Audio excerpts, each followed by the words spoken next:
And if we don't live like Jesus and live as good as Jesus is,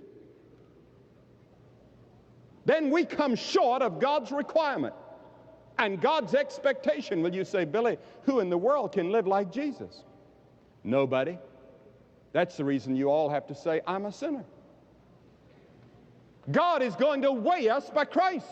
He's going to weigh us by the Ten Commandments. He's going to weigh us by the law of love. But He's also going to weigh you by your works.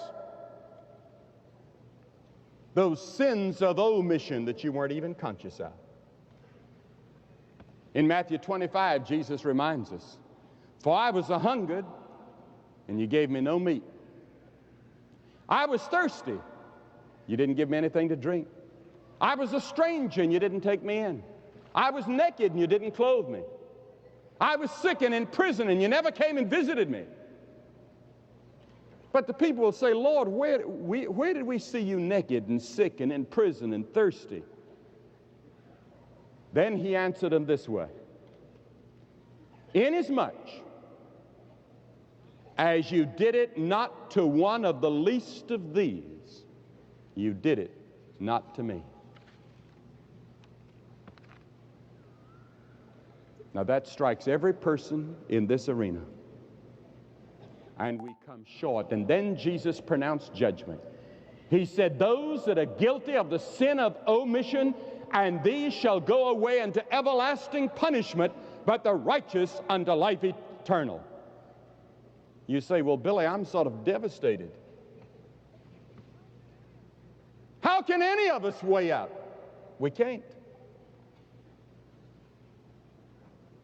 Jesus said in Revelation 3, I know your works, that you're neither hot nor cold. I would that you were hot or cold. So then, because you're lukewarm, I'm going to spew you out of my mouth, He said. Listen, there are going to be a lot of people that are going to miss heaven that you think are going to be there. And then fifthly, He's going to weigh us by our opportunities. By our opportunities. To whom much is given, much shall be required, He said.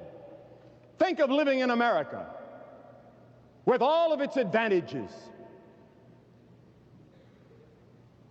A church on almost every corner, a Bible in almost every hotel room, millions of Bibles available, the gospel by radio and television. Think of living here.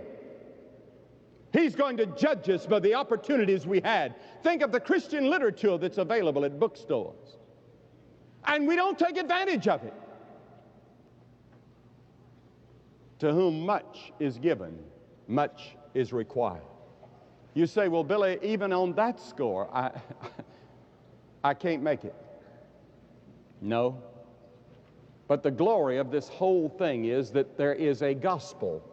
And the gospel is good news to people like you who are sitting there saying, well, I'm guilty. The good news is that God sent His Son, Jesus Christ, to the cross to die for you. And God took those sins of yours and those failures of yours and laid them on Christ. He became sin for us.